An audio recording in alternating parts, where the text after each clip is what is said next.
तो मैं ये कह रहा हूँ कि इस संसार में भी अगर कोई व्यक्ति व्यापार करता है तो हमेशा ये देखता है कि अगर मेरा व्यापार सफल नहीं हुआ तो क्या होगा, कितना मुझे लॉस होगा, क्या कुछ गेन नहीं हुआ, कस्टमर में लेने गया कस्टमर मुझे नहीं मिले तो मैं जितना लगाऊंगा क्या मैं उतना भी इससे रिकवर कर लूंगा क्या, है ना। या मुझे कुछ कस्टमर ही मिले तो मिनिमम कितने कस्टमर मुझे चाहिए उस गेन को, जो मैंने धन लगाया उसको रिकवर करने के लिए। इसी तरह करियर में भी देखा जाता है कि कोई व्यक्ति सोचता है कि हाँ मैं इतनी पढ़ाई तो कर रहा हूँ, चलो पढ़ाई 5 साल की है 6 साल की है, पर और इसमें क्या क्या ऑप्शंस हैं, डिग्री नहीं ले पाया तो क्या होगा, और मैं चलो मेरा ये बिजनेस है यहाँ जा सकता हूँ ये कर सकता हूँ, लोग देखते हैं क्योंकि फेल होने की गुंजाइश हमेशा रहती ही है। अल्टीमेटली यूज तो शरीर ही हो रहा है ना, साधना में भी नाम जप कर रहे हैं, हाथ पैर लग रहे हैं, सेवा कर रहे हैं, तो जीवा लग रही है, नाम जब चैंट कर रहे हैं तो हाथ जीवा सेवा कर रहे हैं, पैर हाथ सब सारी इंद्रियों से ही सेवा हो रही है ना। प्राण है, प्राण चले गए सब इंद्रियां एकदम से निष्फल हो जाएंगी तो कहाँ फिर कोई प्रैक्टिस कर पाएगा। तो शरीर के स्तर पे बहुत सारी पॉसिबिलिटी बनी रहती है, समझ रहे हो ना। शरीर के स्तर पे बहुत सारी पॉसिबिलिटी बनी रहती है कि वो व्यक्ति कभी भी उसकी सांस रुकी तो सब रुक जाएगा। इसलिए ये चेक करना बहुत जरूरी हो जाता है कि क्या अगर मैं भजन कर रहा हूँ, अगर किसी वजह से ये भजन बीच में रुक गया, किसी भी वजह से, भौतिक आकर्षण भी तो हो सकता है, भौतिक आकर्षण की वजह से भी हो सकता है, जैसे विश्वामित्र आदि ऋषि होते हैं तो इंद्र जब अप्सरा भेजते हैं तो ध्यान भंग हो जाता है, फिर वो योग सिद्धि से बीच में रुक रोक के और भौतिक आकर्षण आ जाता है तो उस तरफ चले जाते हैं। तो इसलिए ये सब चीजें पूछना बहुत जरूरी हो जाता है, जैसे हम डे टू डे लाइफ में भी करते हैं। अर्जुन वो कर रहे हैं कि योग सिद्धि में अगर कोई फेल हो गया तो क्या होगा, तो भगवान उसी में बता रहे हैं कि उसका नुकसान नहीं होगा।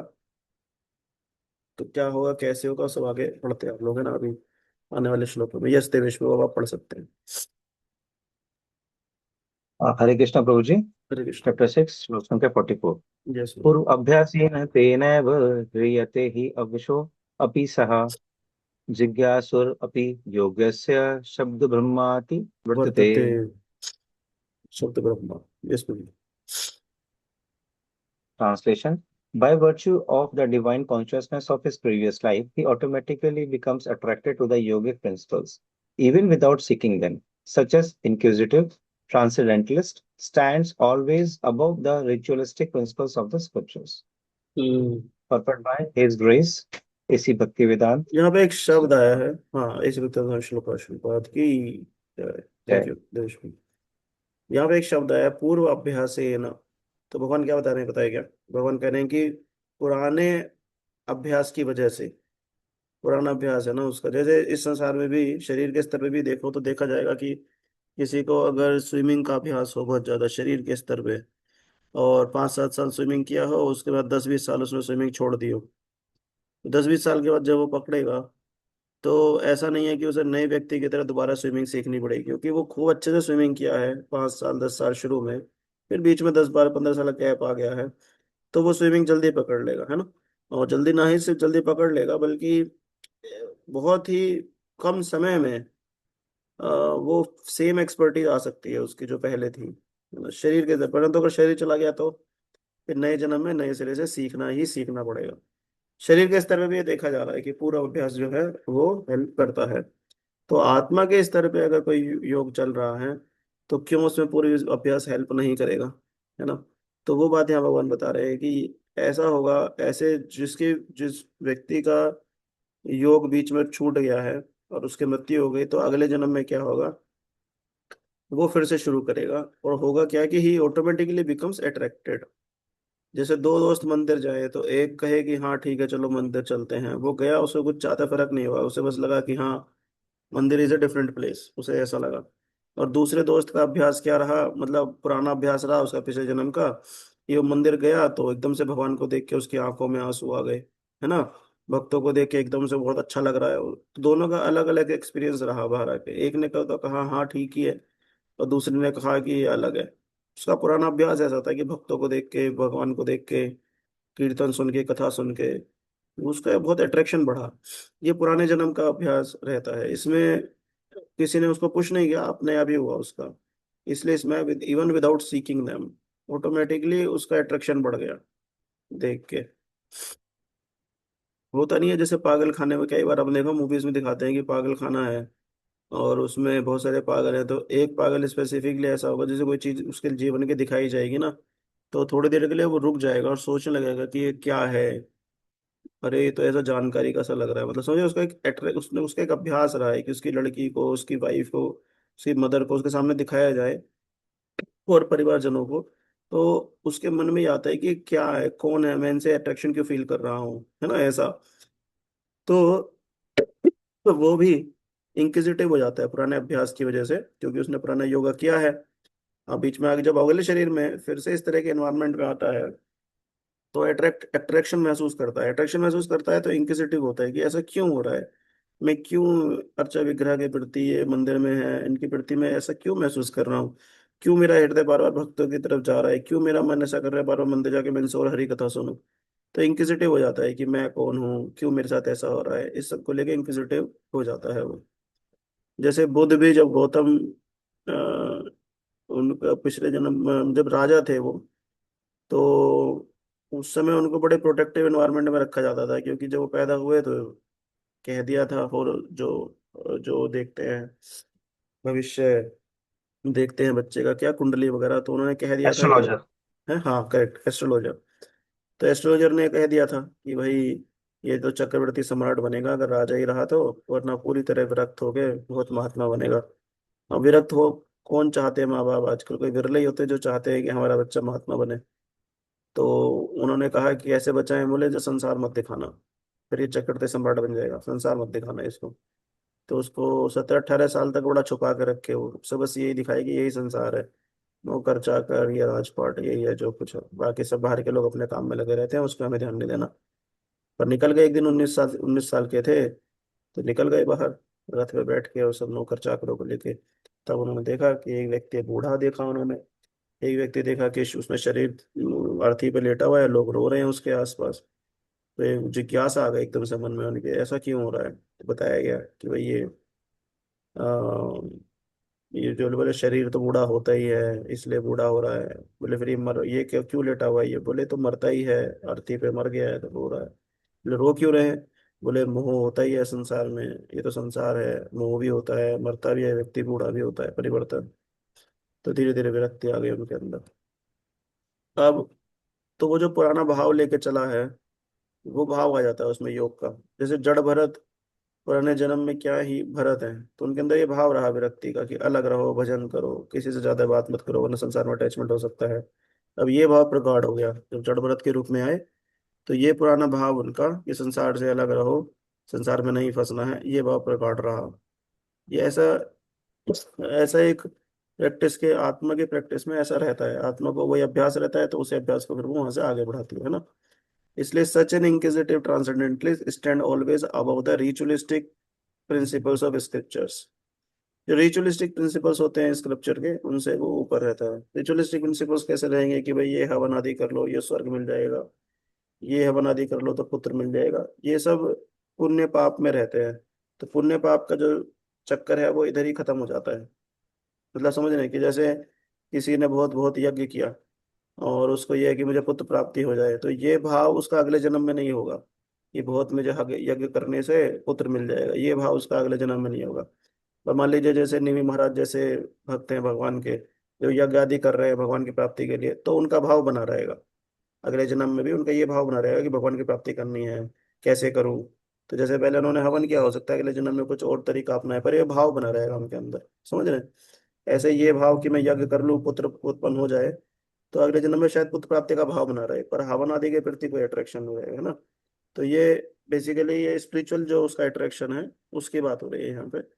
तो उसमें जो प्रिंसिपल्स होते हैं स्क्रिप्चर्स में लिखे हुए जो सांसारिक रहते हैं उसके प्रति अट्रैक्शन की बात है, उनसे वो अबव होता रहता है, जो इंक्विजिटिव ट्रांसेंडेंटलिस्ट होता है, जो आत्मा के स्तर पे चीजों को देखना चाहता है। इतना डिफिकल्ट नहीं है, एक दो बार पढ़ेंगे तो फिर ये क्लियर हो जाता है पर ट्रांसलेशन, हाँ। ठीक है, आगे बढ़ते हैं, Devesh. Yes. But advanced yogis are not very much attracted to the rituals of the scriptures, but they automatically become attracted to the yoga principles, which can elevate them to complete Krishna consciousness, the highest yoga perfection. In the Srimad Bhagavatam 3.33.7, such disregard of Vedic rituals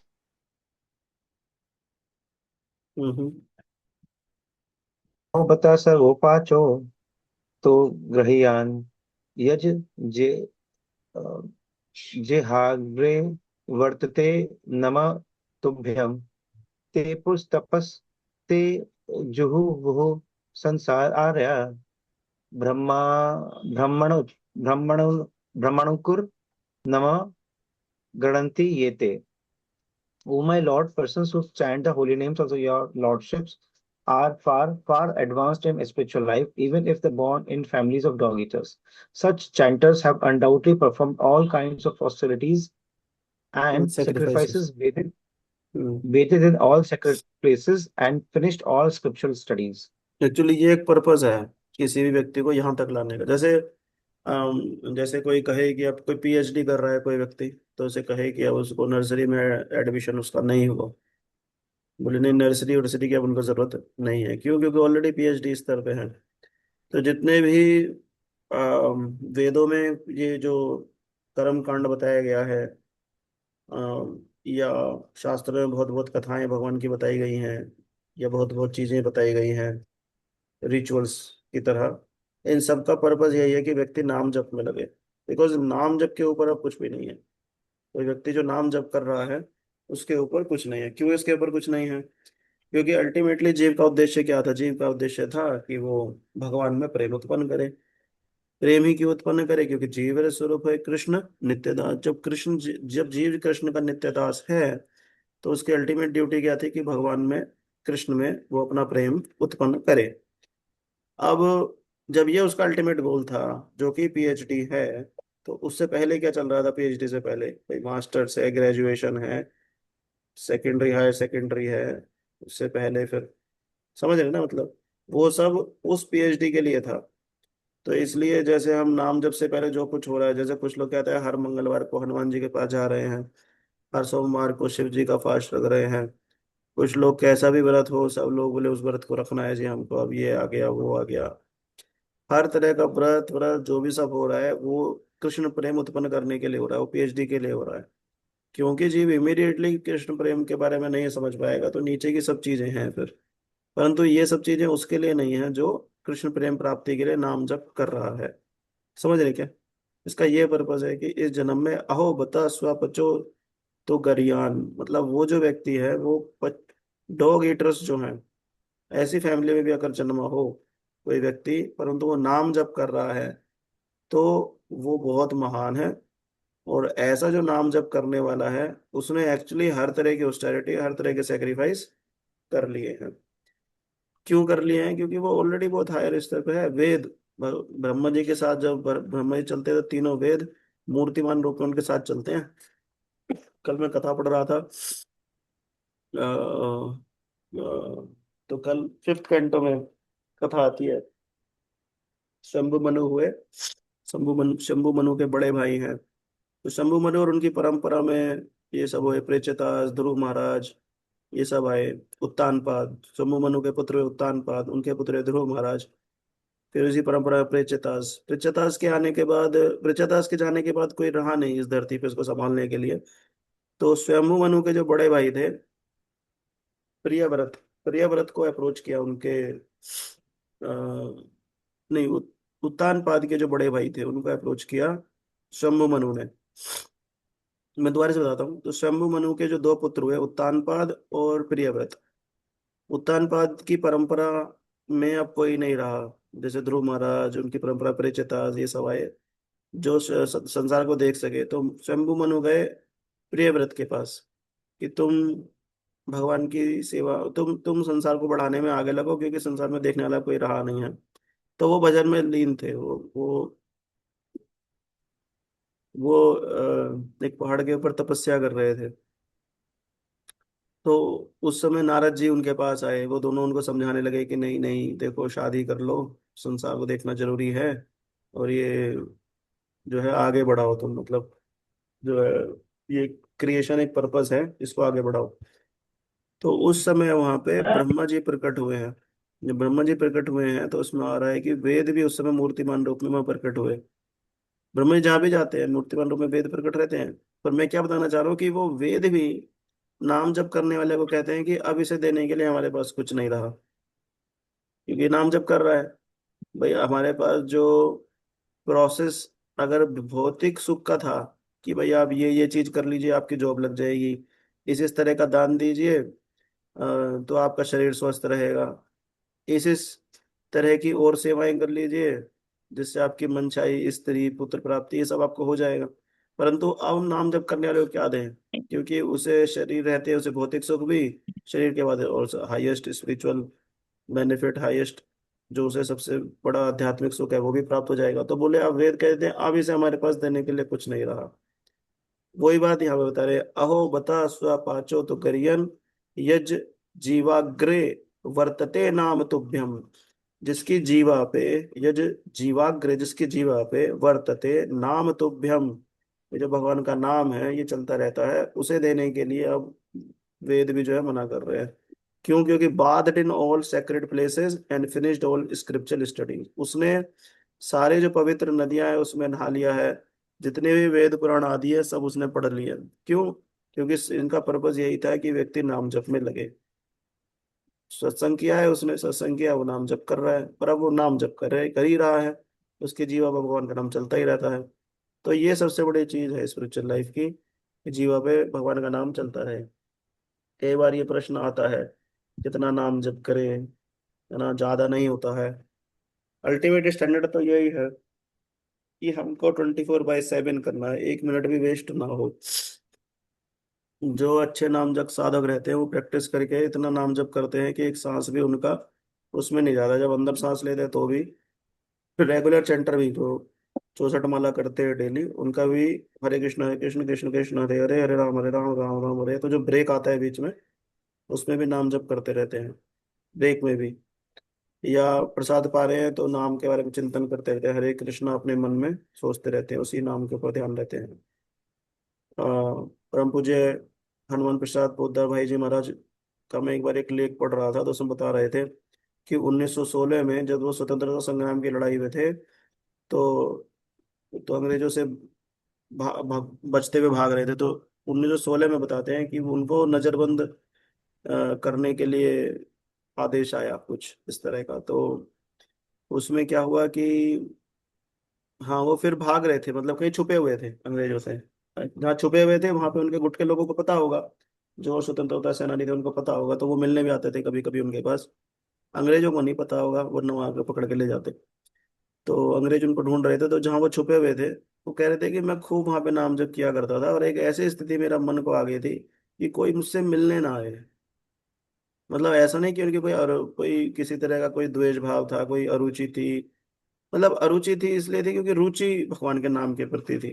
तो इसलिए चाहते थे कि कोई उनका कोई भी कोई मित्र यार कोई मतलब मिलने ना आए उनसे, क्योंकि आएंगे फिर वो बात करेंगे तो उनका नाम छूट जाएगा। नाम के प्रति प्रति उनकी इतनी रुचि थी, तो कोई आ भी जाता था तो उनको लगता था कि बहुत जल्दी अपनी बात कह के फिर वो चला जाए या बस चुपचाप बैठा रहे, उनको नाम जप करने दे। तो कह रहे थे कि इतना 1916 की बता रहे थे, कह रहे मेरे को इतना मन में आ गया था, कह रहे कि मेरा मन नहीं लगता था नाम में। अगर कोई कहे कि बहुत आपका मन लग रहा था या ध्यान आपका उस तरफ नहीं, कह रहे बस जीवा चल रही थी उसमें, बहुत इतना सुख मिल रहा था मेरे को। ऐसा नहीं था बोले कि मन बहुत ज्यादा लीला चिंतन में था, कुछ नहीं, कुछ ऐसा लीला चिंतन नहीं, कुछ नहीं, बस जीवा पे जो नाम चल रहा था उसी में इतना सुख मिल रहा था कि कोई और आसपास ना बैठे कोई बात ना करे, ऐसा लगता था बस मैं ये नाम जप ही करता रहूं बस।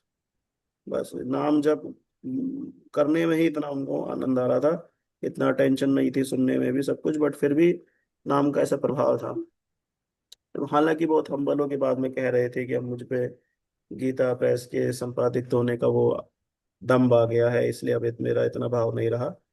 परंतु वरिष्ठ वैष्णव है, परम शुद्ध वैष्णव है वो, तो वैसा उनका भाव रहा। पर पॉइंट इज कि जो भी नाम जप में लगा हुआ है और नाम की इतनी सेवा वो कर रहा है कि वो 24 घंटे 7 दिन नाम जप कर सकता है, तो बस फिर उसको किसी पवित्र जगह पे जाने की जरूरत नहीं है। कोई ऐसा इस ऐसा स्टडी करने की जरूरत नहीं है, सब फल नाम में समाहित होने की वजह से उसको सब फल प्राप्त हो जाता है। एक जगह बैठे, एक कमरे में बैठे हुए उसे सब फल प्राप्त हो जाएंगे। जो किसी को किसी भी तरह की परिक्रमा, पवित्र नदियों में स्नान आदि, या कोई बहुत बड़े ग्रंथ पुराण आदि पढ़ने से प्राप्त होंगे। क्यों? क्योंकि सबका पर्पस क्या है? भगवान कृष्ण के प्रति प्रेम उत्पन्न करना, जो नाम में सब समाहित है ना। ठीक है, आगे बढ़ सकते हैं, कोई बात। देवेश पर आप पढ़ना चाहेंगे? आगे पढ़ The लीजिए। famous example of this, आपकी मैं आवाज आ पढ़ूं रही प्रभु जी, कोई है, और आपकी पढ़ आवाज आ प्रभु रही है, जी? आप पढ़िए। नहीं नहीं, पढ़िए आप। Okay. The famous example of this was presented by Chaitanya. Break हो रही है आपकी आवाज। Thakur has as one of his most important disciples. Although नहीं नहीं, Thakur आप हरि बोल, Haridas हरि बोल। happened to देवेश प्रभु, आपकी take birth in a Muslim. नहीं नहीं, आपकी आवाज ब्रेक Is हो it रही है। clear now, Prabhuji? एक बार बोलिए, एक लाइन बोलिए Hari ये वाली। Bol. हाँ बोलिए अभी एक line. Hari Bol. ritualistic methods of Veda, known as Sabda Brahma. Unless, therefore, one is purified, one cannot take to the principles of Krishna consciousness or become engaged in chanting the holy name of Lord Hare Krishna. पढ़ लिया क्या पूरा paragraph? हाँ प्रभु जी। Okay okay, thank you Devesh प्रभु। तो हाँ, तो प्रभा जी यहाँ पे हरिदास ठाकुर जी का एग्जाम्पल दे रहे हैं कि वैसे तो उन्होंने देखा जाए तो मुस्लिम फैमिली में जन्म लिया है। तो मलेच्छा जो होते हैं, बहुत ऐसे, वैसे फैमिली तो है नहीं, ये सब मीट ईटर्स ही हैं, है ना। जैसे ब्राह्मण, क्षत्रिय, वैश्य, शूद्र, इससे भी नीचे जाके फिर ये लोग आते हैं, सोचिए। इनसे नीचे जाके फिर ये लोग आते हैं जो मीट ईटर्स होते हैं, परंतु ऐसे परिवार में हरिदास ठाकुर की जन्म लिए। और नाम जप की वजह से उनको नाम आचार्य की उपाधि लॉर्ड चैतन्य महाप्रभु ने उनको दी। क्योंकि हम सब जानते हैं 192 राउंड्स और किया करते थे, प्रैक्टिकली होल डे वो चेंट किया करते थे, है ना।